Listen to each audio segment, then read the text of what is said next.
সব কিছু আমার আল্লাহ দিছে, আমার আল্লাহর উপর সন্তুষ্টতা পোষণ করবে।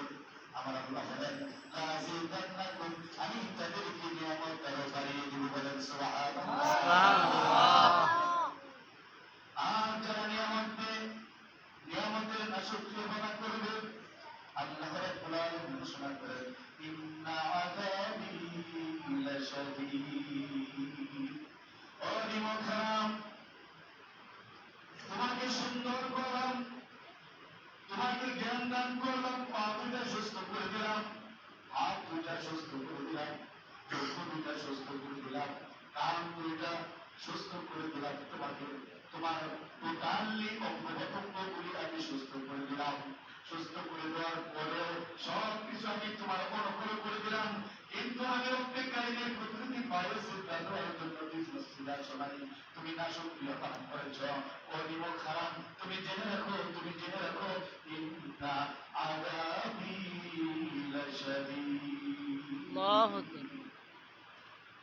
ও নিমক হারাম, ও নাফরমান, তুমি জেনে রাখো তোমার জন্য আমি রেখে দিয়েছি জাহান্নামের যন্ত্রণাদায়ক শাস্তি। বলেন নাউযুবিল্লাহ। এই জন্য ভাইরা আমার বুঝতে হবে, বোঝানোর বিষয়ে না, বুঝতে হবে আল্লাহ রাব্বুল আলামিন আমাদেরকে আকল দিয়েছেন, জ্ঞান দিয়েছেন, বুঝ দিয়েছেন, সব কিছু দিয়েছেন। ওয়ালাকাদ জারা'না লিজাহান্নামা কাসীরাম মিনাল জিন্নি ওয়াল ইনস লাহুম কুলুবুন লা ইয়াফকাহুনা বিহা ওয়া লাহুম আ'য়ুনুন লা ইউবসিরুনা বিহা ওয়া লাহুম আযানুন লা ইয়াসমাউনা বিহা। আল্লাহ রাব্বুল আলামিন বলেন, যাদেরকে আমি আকল দেই নাই, পাগল, তাদের হিসাব ভিন্ন, তাদের কোনো হিসাব নাই। যাদেরকে আমি জ্ঞান দিয়েছি, তামাম পৃথিবীর সব কিছু বুঝে, কি বলেন, স্ত্রী পুত্র বুঝে, সম্পদানি বুঝে, ব্যবসা বাণিজ্য বুঝে, চাকরি বাকরি বুঝে, সব কিছু বুঝে, কিন্তু আমি আল্লাহ রাব্বুল আলামিনকে সে চিনে না, বুঝে না। আছে না নাই? আছে। আছে না নাই? আল্লাহকে চিনে না, বুঝে না। আল্লাহ রাব্বুল আলামিন বলেন এই সমস্ত কিছু মানুষদের জন্য আমি জাহান্নাম বানাইছি। বলেন নাউযুবিল্লাহ। ওয়ালাকাদ জারা'না লিজাহান্নামা কাসীরাম মিনাল জিন্নি ওয়াল ইনস লাহুম কুলুবুন লা ইয়াফকাহুনা বিহা। লাহুম কুলুবুন লা ইয়াফকাহুনা বিহা, সে দুনিয়ার সব কিছু বুঝে, ভালো মন্দ যা কিছু আছে সব কিছু বুঝে। কি বলে, বুঝে কি বুঝে না? হ্যাঁ, ব্যবসা বুঝে, চাকরি বুঝে, স্ত্রী বুঝে, সন্তান আদি বুঝে, টাকা কিভাবে কামাই করা যাবে সেটা বুঝে, হারাম না হারাম এটাও কিন্তু তার ধারণা আছে। এইভাবে কামাই করলে হারাম, এইভাবে কামাই করলে হারাম, এটাও কিন্তু বুঝে। কি বলেন, বুঝে না? বুঝে না? বুঝার পরও কিন্তু সে বুঝে না। লাহুম কুলুবুন লা ইয়াফকাহুনা বিহা, বুঝার পরও সে কিন্তু বুঝে না। সে বুঝতেছে আমি যদি এইভাবে টাকা কামাই করি তাহলে হারাম, তারপরও সে কিন্তু বুঝতেছে হারাম, তারপরেও কিন্তু সে না বুঝার ভান করিয়া ওই হারাম টাকাটা উপার্জন করে। কি বলে, ঠিক কিনা? এবারে ঠিক কিনা? বর্তমান সমাজে দেখা যায় মানুষ হারামের প্রতি বেশি দৌড়ায়। এবারে ঠিক কিনা? হারামের প্রতি মানুষ দৌড়ায় না, কেননা হারামের প্রতি যদি সে দৌড়ায় তাহলে তার বেনিফিটটা কম হবে। হারামের প্রতি যদি দৌড়ায় সে লাভবান কম হবে, ক্ষতি কম হবে, টাকা পয়সা তার কম হবে। কিন্তু না না না বাবা, যারা হারামের প্রতি দৌড়ায় তাদের বরকত আল্লাহর পক্ষ থেকে আসে। বলেন সুবহানাল্লাহ। হারামের প্রতি কিভাবে দৌড়ায় একটু উদাহরণ আমি দেই। আমরা এখানে যতগুলি মানুষ আছি বড়দিনে কেউ রাগ করবো না, যা বাস্তবটাই আমি করার জন্য চেষ্টা করব। তারপরে যদি আপনারা রাগ করেন, তারপর আপনাদেরকে পায়ে ধরে বলবো, হাতে ধরে বলবো, আমাদের রাগ করে কোনো লাভ নাই। আসল জিনিসটা আমাকে আপনাকে বুঝতে হবে। কি বলেন, ঠিক কিনা? আল্লাহ রাব্বুল আলামিন বলেন লাহুম কুলুবুন লা ইয়াফকাহুনা বিহা। বর্তমান সমাজে দেখেন আমরা এত অবহেলিত কেন, এত নির্যাতিত কেন, নিষ্পেষিত কেন, লাঞ্ছিত কেন, বঞ্চিত কেন, আমাদের অবস্থা এমনটা কেন? আজকে বাবা সন্তানকে মানে না, সন্তান বাবাকে মানে না, ভাই ভাইকে মানে না, চাচা ভাতিজাকে মানে না, ভাতিজা চাচাকে মানে না, কি বলেন ঠিক কিনা? ঠিক। এর কারণটা কি? আমরা হালাল থেকে দূরে সরে গেছি, হারাম আমাদের ভিতরে ঢুকে গেছে, যার কারণে আন্তরিকতা, মহাব্বত, ভালোবাসা আমাদের থেকে চিরবিদায় হয়ে চলে যাচ্ছে। কি বলেন ঠিক কিনা? গতকালের ঘটনা, আমাদের বিশালের ঘটনা বৈতল বাস করি, ছেলেটা দেখতে হুত্তর কম নয়, অনেক ভালো। থানার ভিতরে যখন ছেলেটা জানলো, মানুষ যাইতে পারে না, আমি ভিতরে ঢুকলাম, একজন দারোগা আমাকে বললো, দারোগা এখানে বসা। পরে ওই আসামিটার কাছে একটা চেয়ার দারোগা আমাকে বললো, হুজুর আপনি এখানে বসেন। আমি চেয়ারটার ভিতরে বসলাম, আসামিকে জিজ্ঞাসা করলাম, বাবা তুমি কেন এত বড় অপরাধ করলা? তোমার মা তোমার বাবাকে তুমি কেন ভুল করলা? যেই মা তোমাকে 10 মাস 10 দিন গর্ভে ধারণ করেছে, তোমার জন্য নিজে না খেয়ে তোমাকে খাওয়াইছে, তুমি ঘরের মধ্যে প্রস্রাব করে দিয়েছ, শীতের বেলা তুমি প্রস্রাব করে দিয়েছ, তুমি এই মাকে তুমি কিভাবে হত্যা করতে পারলা? তুমি কিভাবে খুন করতে পারলা? আবার তুমি একই দিনে বাবাকে আমার খুন করলা, তুমি কিভাবে পারলা? তুমি কিভাবে পারলা? তোমার দ্বারা কিভাবে সম্ভব? আবার খুন করে ঘরের ভেতরে গর্ত করে মা বাবাকে রেখে আমার মা বাবার উপরে একই গর্তের মধ্যে তুমি মাটি চাপা দিলা। আরে যুবক, আজকে কেন এটা হয়েছে? আজকে বাবারা আমাদের কারণে, আমাদের মাঝ থেকে আজকে মহাব্বত সরে যাওয়ার কারণে সমাজের ভিতরে একদল যুবক আছে, একদল যুবক ধ্বংস হয়ে যাচ্ছে নিশাগ্রস্ত হওয়ার কারণে। বাবারা আমার আপনার কারণে আমি আপনি তাদেরকে আশ্রয় দিছি, প্রশ্রয় দিছি, যার কারণে আজকে সন্তানের হাতে মা বাবা দুজন খুন হয়েছে। কি বলেন ঠিক কিনা? আমি বলবো আমাদের দেশে এক শ্রেণীর নেতারা আছে, আজ এক শ্রেণীর নেতাদের কারণে আজকে যুব সমাজ ধ্বংস হয়ে যাচ্ছে। কি বলেন ঠিক কিনা? এক সমাজে এক শ্রেণীর নেতারা আছে, তাদের দলকে ভারী করার জন্য, তাদের দলকে শক্তিশালী করার জন্য, বাবা তাদের লাঠি শক্তিশালী করার জন্য, তাদের পক্ষে অস্ত্র করার জন্য এক শ্রেণীর যুবকদেরকে ক্রয় করে ফেলেছে টাকার দ্বারা। আর টাকার দ্বারা ক্রয় করে তাদেরকে টাকা দেয়, বলে তুমি নিশাদ খাও, এইটা করো, সেইটা করো, ওইটা করো, তুমি আমার পক্ষে থাকো, তোমাকে উন্মুখ দেবো, তুমুক দেবো। এইটা করতে করতে আমাদের যুব সমাজকে ধ্বংস করে দিচ্ছে। আপনারা এই সমস্ত সন্ত্রাসবাদী নেতা যারা আছে, তাদের হাত থেকে আমাদের বাঁচার দরকার আছে না নাই? কোরআনুল কারীমে ঘোষণা করেন, ইন্নাল্লাহা লা ইউগাইয়িরু মা বিকাওমিন হাত্তা ইউগাইয়িরু মা বিআনফুসিহিম। আল্লাহ রাব্বুল আলামিন বলেন, ও দুনিয়ার মানুষ, যতক্ষণ পর্যন্ত কোন জাতি তাদের ভাগ্যের পরিবর্তন করার জন্য চেষ্টা না করে, ততক্ষণ পর্যন্ত আমি আল্লাহ রাব্বুল আলামিন ওই জাতির ভাগ্য পরিবর্তন করিয়া দিব না। আমরা কি ভাগ্যের পরিবর্তন করতে চাই? আওয়াজ দিয়ে বলেন, পরিবর্তন করতে চাই কিনা? যদি পরিবর্তন করতে চাই, বাবারা, ইসলামের কোন বিকল্প নাই। কি বলেন, আছে না? ইসলামের কোন বিকল্প নাই। আমরা ইতিপূর্বে অনেক শাসন দেখেছি, সবার একটাই হিসাব, যুব সমাজকে হাতিয়ার হিসাবে ব্যবহার করে। এবারে করে কি করে না করে? অনেক সময় দেখা যায় ছোট ছোট বাচ্চাদেরকে, স্কুলের ছাত্রদেরকে মিটিং মিছিলের জন্য 200-300 টাকা দিয়ে কিনে নেওয়া হয়। ঠিক বললাম কিনা? আরো জোরে বলেন, কথা কি সঠিক বলছি কিনা? ঠিক 200-300 টাকা করে দেওয়া হয়। তখন যুবকরা যায়, ছোট ছোট বাচ্চারা মিছিলে যায়, 200 টাকা দিয়ে কি করবে? 200 টাকা দিয়ে তখন চিন্তা করে একটা সিগারেট কিনবে, গাঁজা করবে, কিনবে, টাকা কিনবে, বাবা কিনবে। কি বলেন ঠিক কিনা? এইভাবে ধ্বংস হয়ে যাচ্ছে। এই জন্য বাবাজিরা, দায়ী হলেন কিন্তু আমরা। দায়ী কারা? আমরা এখান থেকে সরে আসতে হবে। যতক্ষণ পর্যন্ত আমরা এই কালো টাকার হাত থেকে সরে না আসবো, ততক্ষণ পর্যন্ত আমরা শান্তির আশা করতে পারি না। বাবা, এবারে আশা করতে পারি? আপনি চিন্তা করে দেখেন, 200-300 টাকার কারণে ধ্বংস, আমার আপনার জীবন ধ্বংস। একদিন যখন আপনি বিপদে পড়বেন, তখন আপনি ওই নেতার কাছে যাবেন। ওই নেতার কিন্তু মনে আছে আপনাকে 200 টাকা দিয়ে সে কিনে নিয়েছে। তখন আপনি একটা বিপদে পড়েছেন, আপনি যখন তার কাছে যাবেন, তখন সে বলবে তোমার এই বিপদকে উদ্ধার করার জন্য তোমাকে 5,000 10,000 টাকা লাগবে। কি বলেন ঠিক?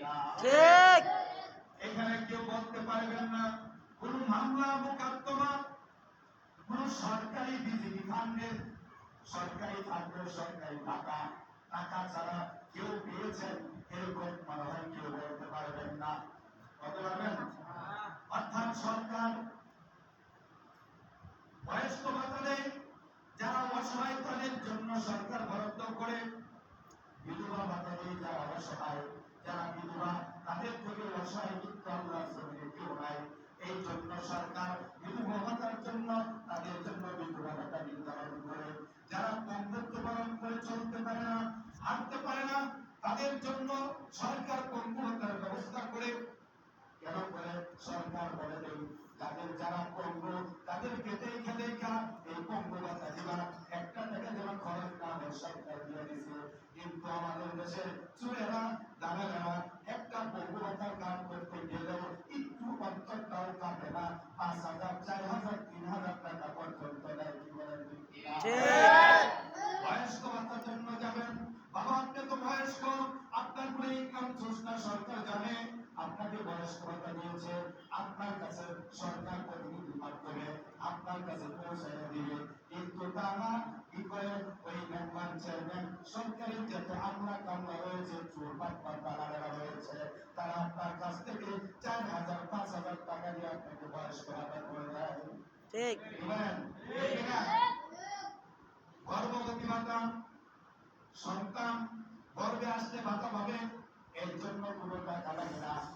কিন্তু দেখা যায় একটা গর্ভবতী কাজ করতে গেলে 4,000 5,000 টাকা নেয়। কি বলে? কিসের জন্য নাই বাবা? এই জন্য দায়ী কিন্তু আমরা। আজকে সমাজে প্রত্যেকটা মসজিদে যদি এই আলোচনা হয়, তাহলে আমি মনে করব প্রত্যেকটা মানুষ আমরা হকের প্রতি থাকার জন্য কমাস কমাবার চেষ্টা করবো। কি বলেন? কোনো বাধা নেই। একটা গরিব অসহায় করে থাকতে পারে না, তার জন্য একটা ঘর বরাদ্দ আসে। অনেক সময় দেখা যায় একটা ঘর বরাদ্দ আসে 2 লাখ টাকা, ওইখানে দিতে হয় 1,70,000 টাকা, বা 1 লক্ষ টাকা বাজেট আছে, দিতে হয় 70,000 টাকা, পায় মাত্র 30,000 টাকা। 70,000 টাকায় বাজেট হয়ে যায়। মসজিদের জন্য টাকা বরাদ্দ আসে, মাদ্রাসার জন্য টাকা বরাদ্দ আসে, যদি আসে 2 লাখ, ওইখান থেকে আপনার 70,000 80,000 দিতে হয়। কি বলেন? বললাম আমি বাবাজিরা, এটা আমি জানতাম না। যখন 5ই আগস্টের পরে আমি টোটালি প্রশাসনের সঙ্গে নিয়াজুল এবং এরকম মিটিং এর মধ্যে উপস্থিত হয়েছি, তখন আমি এই বিষয়গুলি আমি বুঝতে পেরেছি, জানতে পেরেছি। তখন থেকে আমার মনের ভিতরে একটা বিয়োগ এসেছে। প্রত্যেকটা মুসলমান, প্রত্যেকটা নাগরিককে আমার ইমানি দায়িত্ব হলো তাদেরকে এই কথাগুলি জানানো, তারা যেন এই যুগের মধ্যে না পড়ে, আর যারা অন্যায় অপরাধ করে তাদের বিরুদ্ধে যেন গর্জে ওঠে এবং সঠিক সিদ্ধান্ত যেন জনগণ নেয়। কি বলেন বাবাজিরা? আপনাদের উপর দায়িত্ব আছে না নাই? আর জোরে বলেন, আছে না নাই? তা'মুরুনা বিল মা'রুফ ওয়া তানহাউনা 'আনিল মুনকার উলাইকা হুমুল মুফলিহুন। আল্লাহ বলেন, যারা কি করবে? সৎকারের আদেশ করবে, অসৎ কাজ থেকে মানুষকে ফিরিয়ে রাখবে, তারাই হলো সফল কামিয়াব। বলেন সুবহানাল্লাহ। আর আমি এই পর্যন্ত 5ই আগস্টের পরে এই পর্যন্ত আমি প্রায় 2,000-এর মতো কাজ, প্রায় 2,000-এর মতো কাজ গোটা কিশোরগঞ্জে আমি বিতরণ করেছি আমার টাকা কর্মীদেরকে দিয়ে, গর্ভবতী সহ বয়স্ক ভাতা সহ। আজ পর্যন্ত একটা কর্মী বলতে পারবে না, 31 সালের একটা লোকও বলতে পারবে না আমার বিদ্রোহটা হচ্ছে। যদি কেউ বলতে পারে আমার কোন নেতা কর্মী কোন মানুষের কাছ থেকে 1 পয়সা গ্রহণ করেছে, ওদিন থেকে আমি এই ইসলামী আন্দোলনের বাংলাদেশের রাজনীতির দায়িত্ব থেকে আমি অব্যাহতি দিব। অর্থাৎ এই কয়েকদিন আগেও এই আপনাদের এখান থেকে এক ব্যক্তি গিয়েছে গর্ভবতী কার্ড করার জন্য। আমি শশীকে বলে দিয়েছি আপনি সুন্দরভাবে কার্ডটা করে দেন, 1 টাকাও লাগে না। বলেন আলহামদুলিল্লাহ।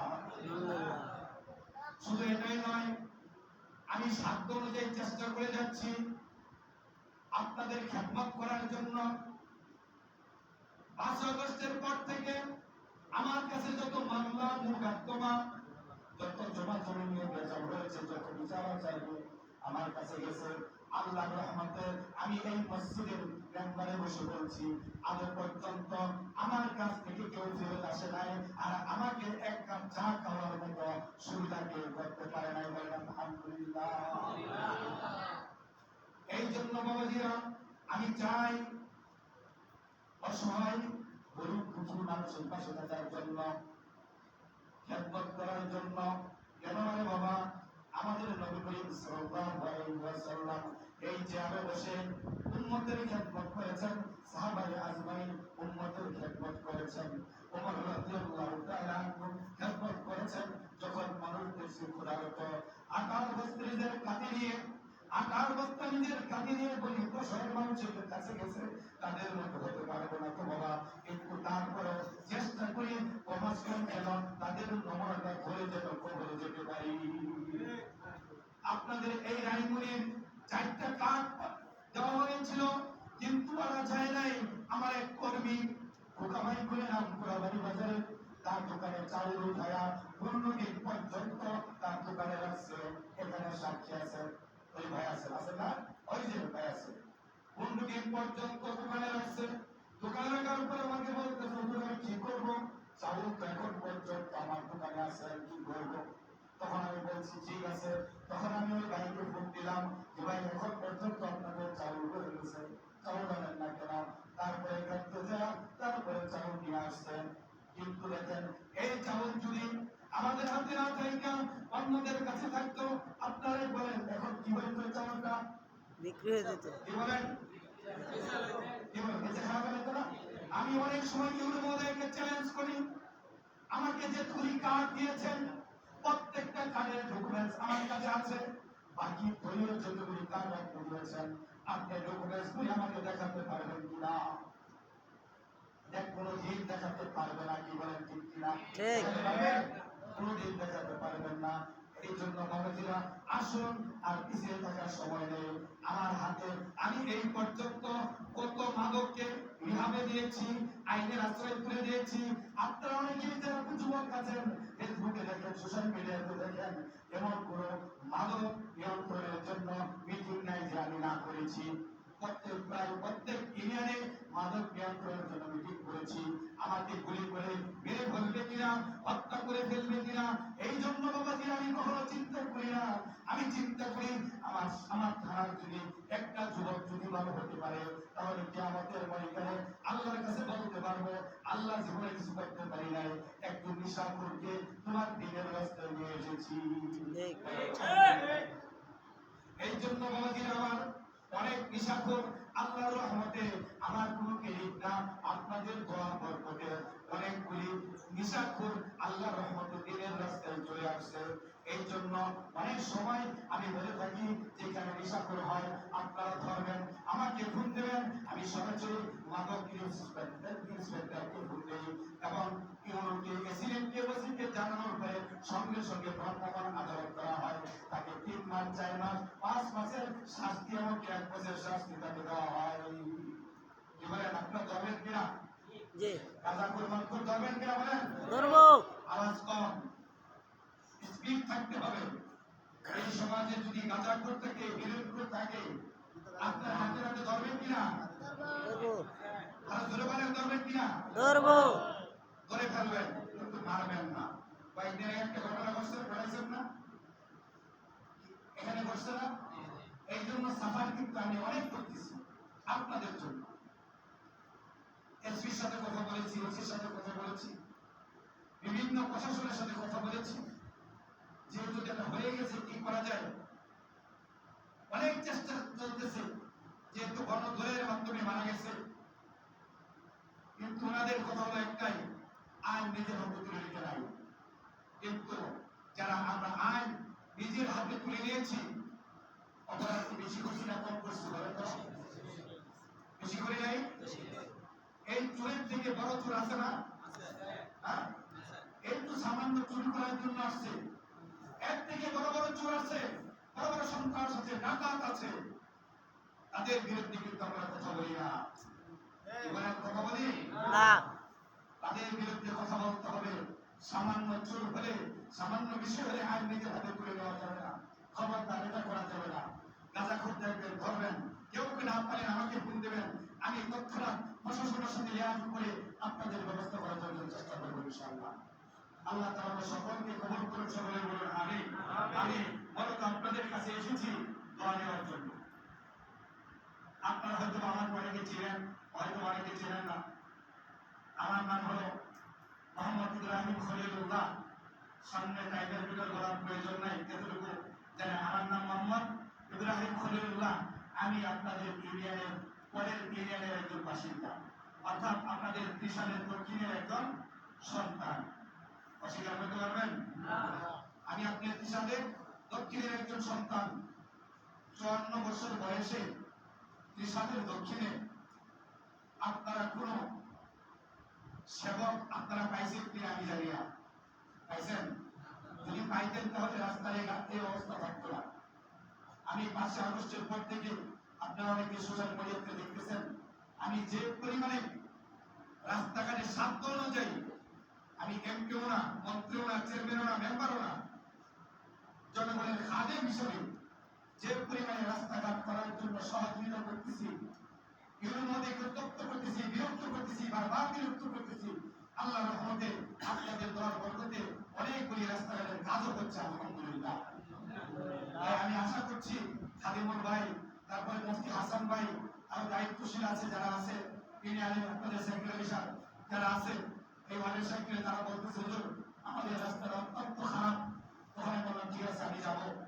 এই যে সুবাদে আজকে আপনাদের সাথে সাক্ষাৎ করা, আপনাদের কাছে আসা, আপনারা যদি দোয়া করেন এবং সহযোগিতা করেন, আল্লাহর রহমতে আমি চেষ্টা করব এই রাস্তাটা যেন এর মধ্যে সঙ্গে নিয়ে যাতে আপনাদের কল্যাণে আসে, উপকার আসে, একটা ব্যবস্থা করার জন্য এবং আপনাদের স্বতঃস্ফূর্তভাবে চেষ্টা করা লাগবে, সহযোগিতা করা লাগবে। এবং আপনারা জানেন আমি কিন্তু আমাকে জনগণের বিশ্বাস হুজুর হাত পাতা থেকে মনোনীত করেছে। আলহামদুলিল্লাহ বলবেন না? আলহামদুলিল্লাহ। ত্রিশালের দক্ষিণের সত্তা হিসেবে তো আলহামদুলিল্লাহ বলা দরকার না, কি বলেন? মনোনীত করেছেন, কিন্তু যখন আল্লাহর পক্ষ থেকে জিম্মাদারি আসে, ইসলামী দলগুলি মানুষ লক্ষ লক্ষ কোটি কোটি টাকা দিয়ে ডোনেশন আনে, আর ইসলামের পক্ষে জিম্মাদারি আসে, যখন জিম্মাদারি আসে ফেরানোর কোনো সুযোগ নাই। সুযোগ আছে? কোনো সুযোগ নাই। পাবলিক জগতের মুরব্বীরা যখন একসাথে বসার পরে যখন একজন জিম্মাদারি বানায় দেয়, সে রিক্সাওয়ালা হোক, দিনমজুর কাজ করে না হলাম, সেই প্রার্থী আইন নিষেধ করতে পারে আমি তার জিম্মাদারি পালন করবো না? বলতে পারে? বলতে পারে না। কেন? মনে করে আল্লাহর পক্ষ থেকে এসেছে, যেহেতু আপনাদের দল বরকতে জিম্মাদারি আল্লাহর পক্ষ থেকে আমাকে দেওয়া হয়েছে, আপনারা আমার পাশে থাকবেন তো ইনশাআল্লাহ? যদি আমার পাশে থাকেন ইনশাআল্লাহ আমি আপনাদেরকে আরেকটা প্রতিশ্রুতি দিতে যাচ্ছি। পুরোপুরি জিনিসটা দেখেন, বন্ধ হয়ে গেছে নতুন জিনিসটা। আল্লাহর রহমতে আপনাদের দোয়ার বরকতে আমার প্রচেষ্টার মাধ্যমে এবং ইউরোকে ইঞ্জিনিয়ারকে বারবার ধরার কারণে চুর যা করেছে, চুরি করে চলে গেছে, কি বলেন ঠিক কিনা? এখন আল্লাহর রহমতে কালকে বলতেছে আল্লাহর রহমতে এটা পুরা পারফেক্ট হয়ে গেছে, কমপ্লিট হয়ে গেছে, বলেন আলহামদুলিল্লাহ। আলহামদুলিল্লাহ। এই জন্য যদি আল্লাহ তাআলা আপনাদের দোয়ার বরকতে, আপনাদের সহযোগিতায় যদি আল্লাহ আমাকে এই আসনে কবুল করে, এই সম্মানের জায়গা যদি বসায়, আশা করি প্রত্যেকটা মানুষের ন্যায্য অধিকার সে বাসায় বসে বসে পাবে ইনশাআল্লাহ। ইনশাআল্লাহ। আপনাদের যত অসুবিধা হোক না কেন, চোর দালাল বাটপার ধান্দাল ওদের কাছে আপনারা দৌড়াবেন না। এই ইউনিয়নের ওয়ার্ডের যারা দায়িত্বশীল আছে তাদের কাছে যাবেন, তাদের পরামর্শ নেবেন। তারা যদি না পারে আমাদের সাথে যোগাযোগ করবে, যদি আমরা না পারি জেলার সাথে যোগাযোগ করবো, জেলাও যদি না পারে কেন্দ্রের সাথে যোগাযোগ করে ইনশাআল্লাহ সাধ্য চেষ্টা করে আপনার আমার সমস্যাকে সমাধান করার জন্য চেষ্টা করবো ইনশাআল্লাহ। ইনশাআল্লাহ। আল্লাহ তাআলা আমাদের সকলকে কবুল করে সকলে বলুন আমিন। যে কয়েক কথা বললাম আমাদের আপনারা রাগ করছেন? যদি রাগ করে থাকেন তাহলে আপনাদের কাছে আমি আপনাদের এলাকার সন্তান হিসেবে আমি আপনাদের কাছে ক্ষমা চাই এবং আমার জন্য দোয়া করবেন। আমার একটা জিম্মাদারি আছে, আমার দুইটা মাদ্রাসা আছে, জিম্মাদারি আছে, আমার একটা জুমা আছে। আমি 22 বছর যাবত একটা মসজিদের জুমার নামাজ আদায় করি। ওইখান থেকে আমি নির্বাচনের আগ পর্যন্ত আপনাদের খেদমতের উদ্দেশ্যে, দাওয়াত পৌঁছানোর উদ্দেশ্যে এরকম আপনাদের জুমায় দাঁড়ে দাঁড়িয়ে কোনো আত্মীয় আমি বসতেছি যেন আল্লাহর কাছে বলতে পারি, আল্লাহ যেন আমার কাছে যে দায়িত্ব আসছে আমি প্রত্যেকটা জুমায় ছাত্র যে চেষ্টা করেছি তোমার বান্ধবের কানে পৌঁছানোর জন্য, আল্লাহ তুমি কবুল করে মালিক। আল্লাহ তুমি আমাকে এবং যেখানে দাওয়াত পৌঁছেছি সকলকে তুমি আল্লাহ তাআলা কবুল করে নাও। আমিন।